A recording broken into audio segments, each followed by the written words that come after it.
Hello guys, welcome back to the study. This is Dheeraj Kumar. अभी हम बात करने वाले Indian air force X and Y के अंदर फेज 2 में जो डॉक्यूमेंट्स वेरिफिकेशन भी होगा उसके बारे में, और खास करके एक इनिशियल मेडिकल टेस्ट होगा। मेडिकल टेस्ट भी यहाँ पे होने वाला है आपका, ठीक है, बट वो फाइनल मेडिकल नहीं होगा। इनिशियल मेडिकल एक अलग से ले रहे हैं। ये नया नया नियम निकल के आया यहाँ पे, तो चलो फिर इसके बारे में मैं आपको कुछ बता देता हूँ, ठीक है। और जो भी चीज़ें होंगी बिल्कुल क्लैरिटी के साथ होगी।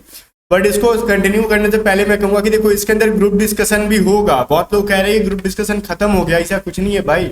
एडेप्टिबिलिटी टेस्ट 1-2 वहाँ पे लिखा होगा ना कि होगा, तो होगा ग्रुप डिस्कशन भी। और ग्रुप डिस्कशन के लिए जो मोस्ट इंपॉर्टेंट 15 टॉपिक जो कि करंट अफेयर के ऊपर बेस्ड है, ठीक है, मैं दिखा रहा हूँ आपको। ये जो 15 टॉपिक हैं करंट अफेयर के ऊपर बेस्ड है, इसके ऊपर कंप्लीट डेप्थ में मैंने लिखा है, रिटेन में लिखा है, ठीक है। तो इसको जो है ना, जैसे यूक्रेन वॉर क्या है, रसिया यूक्रेन वॉर क्यों हुआ, पूरा इसका हिस्ट्री बैकग्राउंड पे कंप्लीट एक एसे की तरह इंग्लिश में मैंने लिख दिया है पूरी ये 15 टॉपिक के ऊपर। और उस पीडीएफ को मैं आपको सेल कर रहा हूँ।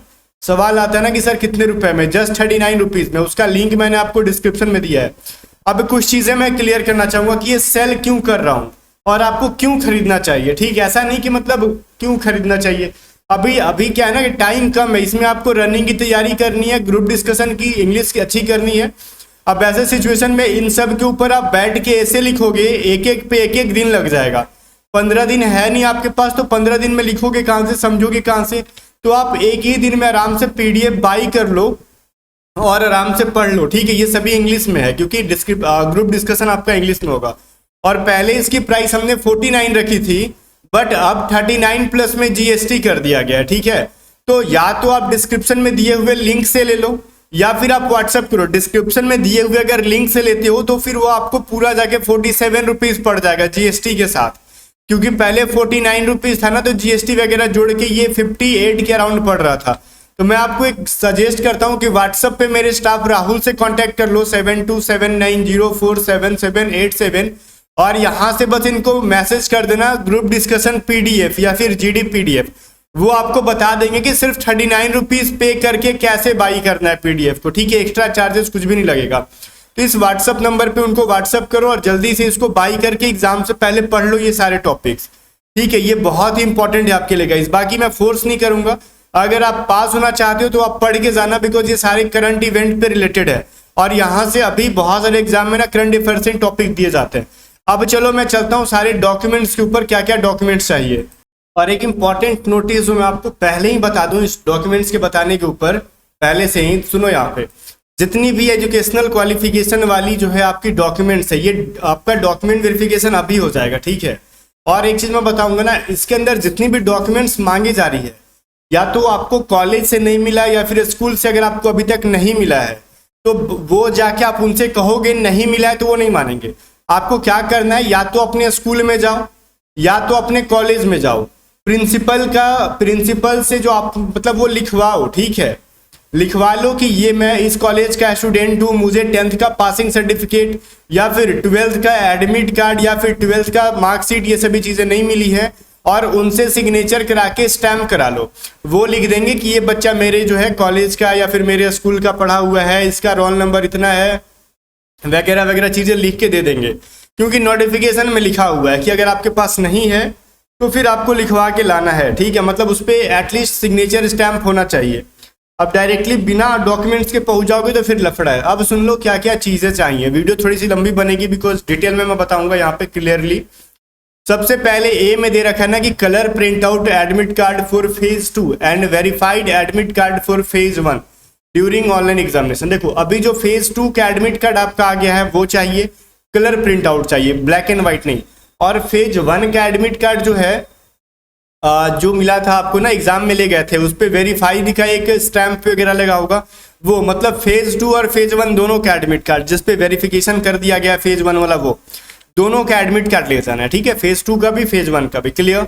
आगे देखो, दूसरा कह रहा है duly filled and sign tattoo certificate by the candidate with permanent body tattoo must bring 2 photographs each close up and distance view, ठीक है, with detail of size and type of tattoo. अब अगर आपके बॉडी पे कहीं भी टैटू है तो एक टैटू सर्टिफिकेट है इसी के अंदर, एडमिट कार्ड के अंदर, वो फिल करके आपको ले ही जाना है, ठीक है। और ये फिर कह रहा है कि परमानेंट अगर बॉडी है ना, बॉडी पे टैटू है तो उसके मतलब 2 फोटोग्राफ ले लो प्रत्येक का। अगर एक मतलब टैटू है, तो अगर हाथ पे कहीं एक ही टैटू है तो एक टैटू के 2 फोटो खींचने हैं, पहला एकदम क्लोज से और एक दूर से। अगर एक से ज्यादा टैटू है तो हर टैटू के 2-2 फोटो खींचने हैं इस तरीके से, और उन फोटोग्राफ को भी ले जाना है, पासपोर्ट साइज फोटोग्राफ। ठीक है, तो ये चीज कह रही है लोग, क्लोजअप भी और डिस्टेंट व्यू भी, मतलब नजदीक से भी और दूर से भी। अब तीसरा नंबर समझ लो क्या कह रहा है, duly signed constant form for PFT and medical test by the candidate. एक कांस्टेंट फॉर्म है, मैं आगे जाके बताऊंगा, वो आपको साइन करना है। वो किस तरीके से करना है आगे हम लोग देखेंगे। सी नंबर को छोड़ो, आगे फॉर्म में मिला है, मैं आपको बताऊंगा। डी नंबर में आ जाओ। डी नंबर में कह रहा है colour print out of duly field application form, download on completion of online registration. ठीक है, अब ये चीज क्या कह रहे हैं ना कि पेमेंट का स्टेटस के लिए जो आप फॉर्म फिल कर रहे थे, ठीक है, तो जो एप्लीकेशन का जो प्रीव्यू है, अभी भी देखना लॉगिन करके, वो प्रीव्यू वाला आपको दिख रहा होगा, उसको डाउनलोड करो। जितना पेज है सबको कलर प्रिंट आउट करा के उसको भी ले लेना, क्योंकि उसमें पेमेंट का स्टेटस दिखा रहा है, वो देखेंगे वो लोग सच में पेमेंट किए हो कि नहीं। तो खैर ये तो एक नाटक है, नौटंकी कर रही है लोग, क्योंकि बिना पेमेंट के एडमिट कार्ड आता नहीं है, फिर भी नौटंकी चल रहा है, तो आपको लेके तो जाना पड़ेगा। ठीक है, अभी भी डाउनलोड होगा, लॉगिन करके कर लेना। ई नंबर में कह रहे हैं HB pencil, eraser, sharpener, glue stick, stapler and black and blue ball point pen for writing. देखो आपको एक पेंसिल ले जाना है, पेंसिल के ऊपर लिखा होना चाहिए HB पेंसिल। ठीक है, ठीक है, हार्ड ब्लैक कहते हैं उसको। फिलहाल आपको पेंसिल के ऊपर लिखा होता है कि HB पेंसिल है, तो बोलना दुकान पे जाके कि HB पेंसिल दो हमको। एक इरेजर रबर ले लेना, एक शॉर्पनर मतलब कटर ले लेना, ग्लू स्टिक मतलब एक जो गोंद वाला स्टिक नहीं होता है, मतलब आपने देखा होगा एकदम जो मतलब कैंडल की तरह लगता है देखने में, वो वाला जो गोंद होता है, गम होता है, या फिर ग्लू स्टिक वो वाला ले लेना। ये सभी चीजें मैंडेटरी है कि स्टेपलर ले लेना, और ब्लू या फिर ब्लैक बॉल पॉइंट पेन लेना। ठीक है, बॉल पेन ही लेना, दूसरा मत लेना। ये सभी चीजें आगे देखो। 10 कॉपीज ऑफ अनस्टेटेड रिसेंट, ठीक है, पासपोर्ट साइज कलर फोटोग्राफ, साथ में which was used for the online application registration. देखो ऑनलाइन एप्लीकेशन करते टाइम, फॉर्म फिलअप करते टाइम जो फोटो आपने दिया है ना, वही सेम फोटो को 10 फोटो ले जाने हैं, 10, उस पर साइन वाइन नहीं करना। अनअटेस्टेड लिखा हुआ है, मतलब सिग्नेचर नहीं करना। अटेस्टेड का मतलब होता है साइन किया, बट यहाँ पे अन लिखा है तो फोटोग्राफ के ऊपर कोई सिग्नेचर नहीं करेगा। क्लियर। आगे देखो, जी नंबर में कह रहा है original and 4 self attested photocopies of matriculation passing certificate required for verification of candidate's name, father's name and his date of birth. मतलब कह रहा है क्या, देखो 10th का ना 2 सर्टिफिकेट आपके पास होना चाहिए, एक पासिंग सर्टिफिकेट, एक मार्कशीट। पासिंग सर्टिफिकेट जो मार्कशीट के साथ मिला था वो नहीं, वो तो प्रोविजनल होता है, 2 साल के बाद आता है स्कूल में। अगर आपके स्कूल में नहीं आया है तो जाके स्कूल से लिखवाना कि मास्टर साहब, प्रिंसिपल साहब लिख के दो। नहीं लिखते हैं ना तो कंप्लेंट ठोकना उनके ऊपर, कहना कि भाई साहब हमारे फ्यूचर का सवाल है, आप कैसे नहीं लिखोगे। वो आपको अपने पैड के ऊपर, स्टैम्प पैड के ऊपर लिख के देंगे कि इस बच्चे का जो है हमारे एग्जाम स्कूल से पढ़ा हुआ है, इसका रोल नंबर 10th में इतना था, बोर्ड के मतलब हमारे स्टेट बोर्ड या फिर जो भी है बोर्ड की तरफ से इशू नहीं किया गया है पासिंग सर्टिफिकेट, और वो अपना सिग्नेचर और स्टैंप लगा के दे देंगे तो चल जाएगा। और ध्यान से सुनो, जितने भी CBSE बोर्ड के बच्चे हैं, स्टेट बोर्ड को छोड़ के, उनको कोई पासिंग सर्टिफिकेट नहीं मिलता है, मार्कशीट ही चलता है उनका। ठीक है, ये चीज क्यों कह रहे हैं वो लोग, क्योंकि वहां पे फादर्स नेम और डेट ऑफ बर्थ और आपका जो है ना कैंडिडेट का नाम चेक करते हैं। ठीक है, और मैं जहां तक जानता हूं कि CBSE वालों को नहीं मिलता, फिर भी आप एक बार कंफर्म कर लेना, क्योंकि मैं खुद CBSE से नहीं हूं, मैं स्टेट बोर्ड से हूं, बिहार बोर्ड से हूं। ठीक है, आगे देखो, आगे कहा जा रहा है ओरिजिनल एंड 4 जो है ना सेल्फ स्टेटस, और जितने भी ये सभी सर्टिफिकेट है ना मैट्रिक के और इंटर के, सभी 4-4 कम से कम ले जाने हैं, तो आप 5-5, 6-6 ले लेना, कोई दिक्कत नहीं है। और पासिंग सर्टिफिकेट के अलावा आपको मैट्रिक के मार्कशीट को भी ले जाना है, ओरिजिनल भी ले जाना है, सबको ओरिजिनल भी ले जाना है और उसके फोटो स्टेट भी ले जाने हैं। ऐसा नहीं होना चाहिए खाली हम डुप्लीकेट लेके चल गए, ओरिजिनल भी ले जाना है, सारा सर्टिफिकेट ओरिजिनल और फोटो स्टेट वो भी 4 ले जाना है, और उस पर आपका सिग्नेचर और डेट मतलब लिखा होना चाहिए। सिग्नेचर नहीं भी करते हो तो वो वहां पे करा देंगे आपसे, टेंशन ना लो। ठीक है, तो मार्कशीट तो सबके पास होगा। जे नंबर में कह रहा है original and 4 self attested photocopy intermediate या फिर 10+2 का जो है examination passing certificate and marksheet, original and 4 self attested photocopies for 3 year diploma courses. देखो अगर आपने 12th किया है तो 12th का पासिंग सर्टिफिकेट और मार्कशीट दोनों ले जाने हैं ओरिजिनल, और दोनों के 4-4 फोटोकॉपी। ठीक है, अगर आपको पासिंग सर्टिफिकेट जो 2 साल 3 साल के बाद मिलता है वो नहीं मिला है, तो कॉलेज से लिखवा लेना प्रिंसिपल से कि ये बच्चा मेरे कॉलेज का पढ़ा हुआ है, इस बोर्ड का है, इसके 12th में ये रोल नंबर थे, ठीक है, वगैरह वगैरह चीजें, इसका रजिस्ट्रेशन नंबर इतना था और हमारी तरफ से इसको पासिंग सर्टिफिकेट अभी इशू नहीं किया गया है। प्रिंसिपल साहब साइन मारेंगे और स्टैंप लगा देंगे, कहानी खत्म, ठीक है। अगर आपने 12th नहीं किया, डिप्लोमा किया है, तो फिर वही चीज है, सर्टिफिकेट वगैरह मिल गया है तो लिखवा लो, नहीं मिला है मिल गया है तो ले लो, नहीं मिला तो फिर अपने कॉलेज से वही लिखवा लो, मैंने पहले बता दिया आपको। आगे देखो, के नंबर में है सर्विंग एनएससी सर्टिफिकेट। जैसे अगर आप सन ऑफ एयरफोर्स पर्सनल हो, एयरफोर्स में अगर आपके फादर या फिर कोई गार्जियन काम कर रहे थे, तो फिर उस कंडीशन में आपको सीएसबी के वेबसाइट पोर्टल से आपको फॉर्म डाउनलोड करके फिलअप सिग्नेचर स्टैम्प करके ले जाना अथॉरिटी की तरफ से। तो खैर मेरे पास ऐसे कोई बच्चे नहीं, अभी तक कोई कमेंट किया नहीं है। आई नंबर में देखो क्या कह रहा है, सॉरी एल नंबर में क्या कह रहा है, सुनो, कह रहा है for candidate discharge from the Indian navy, army, government organisation. देखो अब जो भी है ना कि अगर आप किसी गवर्नमेंट ऑर्गेनाइजेशन या फिर इंडियन आर्मी, नेवी, एयरफोर्स से मतलब वहां से आप डिस्चार्ज हो और उस कंडीशन में जा रहे हो, तो अपना 4 ओरिजिनल सेल्फ अटेस्टेड और photo copies of the discharge certificate, तो डिस्चार्ज सर्टिफिकेट आपको ले जाना अगर आपके पास होगा तो, ठीक है, ओरिजिनल भी और वो भी डुप्लीकेट भी। और एम नंबर में कह रहा है नो ऑब्जेक्शन सर्टिफिकेट, एनओसी। अब एनओसी किसको ले जाना है, जो किसी गवर्नमेंट जॉब में काम कर रहा है या फिर प्राइवेट जॉब में, सॉरी गवर्नमेंट जॉब में, प्राइवेट जॉब में नहीं, ठीक है, गवर्नमेंट जॉब में अगर काम कर रहा है तो उस कंडीशन में आपको एनओसी ले जाना होता है, नो ऑब्जेक्शन सर्टिफिकेट, ठीक है। तो गाइज मैं जहां तक उम्मीद कर रहा हूं कि कोई ऐसा इंसान नहीं होगा जो परमानेंट गवर्नमेंट जॉब को छोड़ के वो 4 साल के लिए टीओडी के थ्रू से जाएगा, ठीक है। तो ऑब्वियसली ये तो मुझे नहीं लगता कि ऐसा कोई महान आत्मा होगा जो जिसको एनओसी की जरूरत पड़े, क्लियर है। आगे देखो एन नंबर में क्या रहा है, original and 4 self attested photocopies of NCC ABC certificate, मतलब इसके भी ओरिजिनल सर्टिफिकेट और 4 फोटोस्टेट ले जाने हैं एनसीसी का, जो भी आपके पास है, ए, बी और सी, इसके मार्क्स मिलते हैं। आगे देखो फिर आपको original and self attested photocopy of admit card of 12th, ये 12th का एडमिट कार्ड का भी सर्टिफिकेट मांगा जा रहा है। कुछ महानात्मा कह रहे थे कि नहीं मांगता है, तो फिर जाओ वहां पे बता देंगे आपको कैसे नहीं मांगता है। आपको 12th का जो है एडमिट कार्ड भी ले जाना है। अगर आप प्रमोट हुए हैं, नहीं मिला आपको, तो कॉलेज से वही सेम चीज लिखवाओ कि इसको बच्चे को प्रमोट किया था हम लोगों ने, एडमिट कार्ड नहीं दिया है और सिग्नेचर स्टैम्प करा लो, ठीक है। तो वो सुन लेंगे, चलो ठीक है आपको मिला ही नहीं है, क्योंकि आपका मेन अथॉरिटी जो है वो कह रहा है, तो उस कंडीशन में वो आपका कुछ नहीं उखाड़ सकते, ठीक है। तो आगे देखो फिर अगला क्वेश्चन कह रहा है 1 कॉपी ऑफ नोरिक सर्टिफिकेट। अब देखो ये नोरिक सर्टिफिकेट क्या, मैं आगे जाके बता रहा हूँ, इसी के अंदर दिया हुआ है।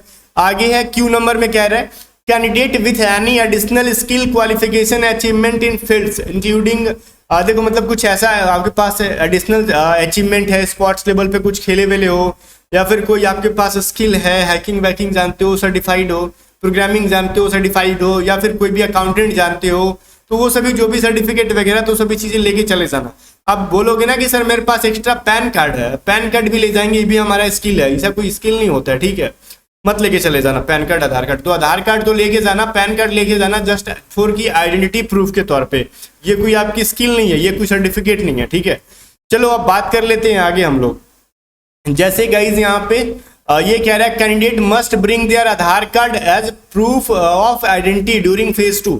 मतलब मैंने बोला ना कि आधार कार्ड कोई स्किल कार्ड नहीं है, ये आपका आइडेंटिटी प्रूफ है, तो आधार कार्ड तो ले जाना है, ठीक है, वो आपसे लेंगे। और बिना आधार के एंट्री नहीं देंगे, बस वही बच्चे जो है जम्मू कश्मीर, असम और मेघालय से उन्हीं को छोड़ सकते हैं वो लोग, ठीक है, बाकी सबसे आधार कार्ड लेंगे ही लेंगे, आधार कार्ड ले ही लेना अपना। आगे देखो candidate discharge from Indian air force, मतलब एयरफोर्स में से अगर डिस्चार्ज हो तो वो आपसे थोड़ा सा सवाल जवाब करेंगे और कम चांसेस है कि आपको वहां पे ज्वाइनिंग करा पाए। डिस्चार्ज एक बार जो हो जाते हैं ना वो जल्दी नहीं निकल पाते। आगे देखो कैंडिडेट्स फाउंड, मतलब ये कह रहा है कि देखो इंडल्जिंग इन अनफेयर मींस किसी टाइप का अगर बदमाशी में पकड़े जाते हो, कुछ गलत काम करते हो वहां पे जाके, तो फिर बहुत तोड़ेंगे वो लोग और निकाल भी देंगे परमानेंटली आपको। जस्ट लाइक कि जाके किसी से मारा पीटी कर लेते हो, रनिंग में किसी को पैर फंसा के गिरा देते हो, या फिर रनिंग में इंजेक्शन वगैरह भी लेके जाते हो और पकड़ लेते हो, ऑब्वियसली पकड़ लेंगे भाई, पूरा दिन का प्रोसेस है, पकड़ लेंगे एयरफोर्स वाले, तो बहुत तोड़ेंगे मार मार के, ठीक है। तो ऐसा काम मत करना, इंजेक्शन वगैरह लेके मत जाना, सेल्फ मतलब अपने बल पे जाना, सेल्फ कॉन्फिडेंट होके जाना, ठीक है। और वहां पे जाके किसी भी टाइप का किसी को लगी वगी नहीं देना, पैर में नहीं फंसा के गिराना नहीं है, रनिंग में ऐसा कुछ नहीं करना, ठीक है।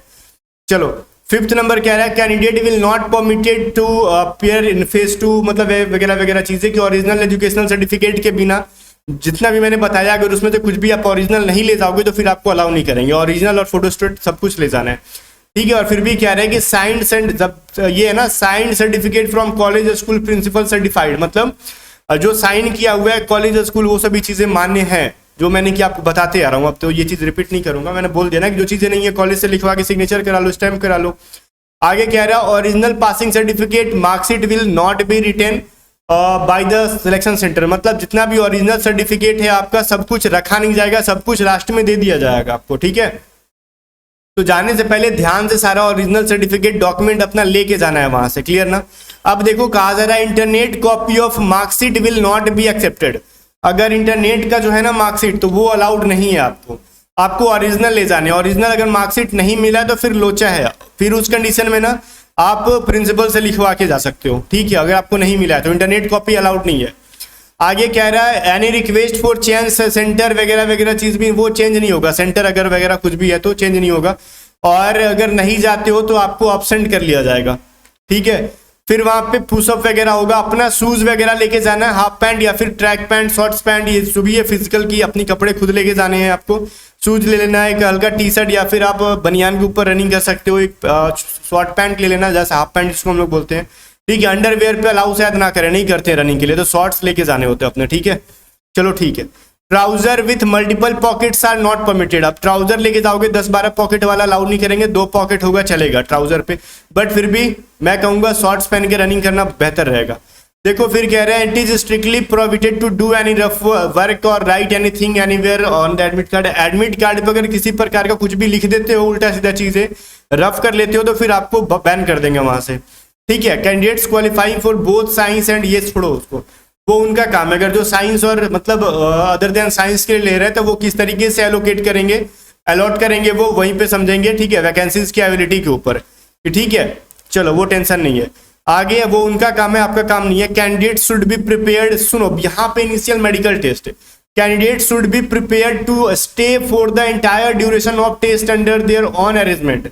अब देखो वहां पे जो भी है पूरा दिन लग जाएगा आपका, तो जितना भी है ना सारा अपना खाना वाना थोड़ा सा ले लेना, ठीक है, ड्राई फ्रूट्स ले लेना या फिर ऐसा कुछ वो फूड ले लेना जो कि खराब ना होता हो, पैसे वैसे कुछ ज्यादा ले लेना, वो लोग कुछ नहीं देंगे, टीए कुछ नहीं देंगे, ट्रैवलिंग अलाउंस वगैरह कुछ नहीं देंगे आपको, ठीक है, पैसा उनकी तरफ से कोई नहीं मिलेगा, तो सब कुछ लेके जाना। और मैं कह रहा हूँ ये पूरा होल डे प्रोसेस है, ठीक है, इवनिंग हो जाएगा, शाम हो जाएगा, रात हो जाएगा, तो अपना हर चीज लेके जाना अपने को, each and everything you have to carry, ठीक है। आगे देखो समझ में आ रहा है ना जो मैंने बोली कि आपको खाने पीने की चीजें ले लेना, ठीक है। आगे देखो candidates are advised to come prepared for initial medical examination will be conducted immediately at the designated medical boarding centres after completion of phase 2 examination. वहीं पे फेज 2 एग्जामिनेशन कंप्लीट करने के बाद ना वो लोग क्या है ना, candidates are advised to come prepare for initial medical examination which will be conducted immediately at the designated medical board centre. अब ये कह रहे हैं कि इमीडिएटली वो लोग लेंगे, जैसे आपका ये चीज नया दिख रहा है कि जैसे आपको इनिशियल मेडिकल ले लेंगे, तो ये कुछ नया टाइप का मेरे को दिखा, तो इसके लिए भी रेडी रह लेना। मतलब रेडी रहने का मतलब यही है कि उसमें कुछ ले तो जाओगे नहीं, अब ऐसा थोड़ी कि आंख में लेंस लगवा के जाओगे, नहीं, मतलब फिट उट रहने का है, कुछ सामान वामान लेके जाना अपना, ठीक है, बस यही मैं कहना चाहूंगा यहाँ पे। अब इनिशियल मेडिकल में ऐसा नहीं कि ब्लड टेस्ट वगैरह तो नहीं करना चाहिए मुझे जहां तक लगता है, देखो जाओ, कुछ इसका आइडिया है नहीं, फर्स्ट टाइम मैं देख रहा हूँ कि वहां पे इनिशियल मेडिकल भी ले रहे हैं, जाओ देखो क्या होता है। बाकी देखो अब नो रिस्क सर्टिफिकेट पे आती है, ये क्या चीज है, यहाँ पे आपका नाम लिखा होगा मिस्टर फलाना सिंह या फिर फलाना कुमार, ठीक है, तो सन ऑफ मतलब यहाँ पे अपने फादर का नाम फिल कर देना और इसके अंदर कुछ नहीं। अब यहाँ पे अपना सिग्नेचर कर लेना, ठीक है, सिग्नेचर ऑफ कैंडिडेट, यहाँ पे प्लेस लिख लेना, यहाँ पे डेट लिख लेना और यहाँ पे अपने पेरेंट का, नो रिस्क सर्टिफिकेट के ऊपर आपका और आपके पेरेंट्स का दोनों का सिग्नेचर होना चाहिए, ठीक है। ध्यान से सुनो, आपके फादर का नेम फिल करोगे, सिग्नेचर अपना करोगे और नीचे वाले में गार्जियन का या फिर पेरेंट का, ठीक है। आगे देखो अब यहाँ पे बॉडी टैटू सर्टिफिकेट के बारे में बात कही जा रही है। अब सुनो यहाँ पे 2 चीजें और करके, पहले वाले में क्या है ना, अगर आपके बॉडी पे कोई भी टैटू नहीं है तो पहले वाले में अपना नाम मतलब सॉरी आपका नाम तो लिखा हुआ है, अपने फादर का नाम फिल कर देना, सन ऑफ जो भी आपके फादर का नेम है, और सिग्नेचर ऑफ कैंडिडेट यहाँ पे कर देना, ठीक है, प्लेस और डेट लिख देना। अगर बॉडी पे टैटू है तो पहला वाला नहीं नीचे वाला लिखना, टाइप ऑफ टैटू किस टाइप का है, साइज लिख दोगे, लोकेशन ऑन बॉडी किस जगह पे है। टाइप ऑफ टैटू मतलब परमानेंट है, टेम्प्रोरी है, किस तरीके से, या फिर नहीं फिल करना है तो वहीं पे फिल कर लेना, वो लोग बता देते हैं, बहुत ही फ्रेंडली होते हैं, कोऑपरेटिव होते हैं। ठीक है, आगे देखो, बट ये पेरेंट्स का सिग्नेचर घर से करा के जाना, वहां पे सोचोगे कि हम थोड़ा सा खुद से मार दें तो भी मार के भगा सकते हैं, कोई ठीक नहीं है। आगे देखो, constant form for physical fitness test and medical test, ये बहुत ही मतलब इनिशियल मेडिकल टेस्ट जो लेंगे वहीं पे आपका। तो यहाँ पे आपका देखो सन ऑफ, यहाँ पे फिल करोगे अगर आप 18 साल से ज्यादा के हो तो, ठीक है। कह रहे ना applicable for candidate above 18 years old, अगर 18 से ज्यादा हो तो अपने फादर्स का नाम ले लोगे यहाँ पे, ठीक है। और अपना यहाँ पे ना सिग्नेचर ऑफ कैंडिडेट कर दोगे, नेम फिल कर दोगे, बस यहाँ पे कुछ नहीं करना, रिलेशन विद कैंडिडेट नहीं लिखना है। अगर आप 18 साल से कम हो, एक दिन भी कम हो ना, तो यहाँ पे लिखोगे अपना नाम, ठीक है, और गार्जियन यहाँ पे, ठीक है, फादर या गार्जियन ऑफ, रुक जाओ सॉरी मैंने यहाँ पे कुछ गलती बोल दिया, यहाँ पे ना, यहाँ पे अपना नाम नहीं लिखना, ये आपके फादर फिल कर रहे होंगे।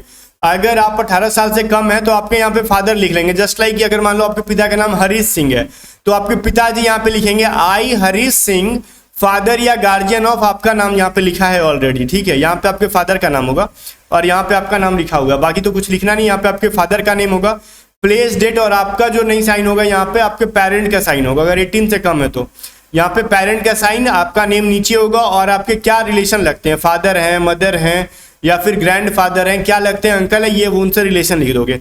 बस इतनी सी चीजें थी जो सब कुछ मैंने डेफ में बता दी। और जाने से पहले फिर से एक बार याद करा दूं कि इस पीडीएफ को बाई कर लो, व्हाट्सएप लिंक आपके सामने है, और एग्जाम को रॉक कर दो, ठीक है। चलो मिलते हैं नेक्स्ट वीडियो में, तब तक के लिए बाय बाय। वीडियो को लाइक करके शेयर कर देना।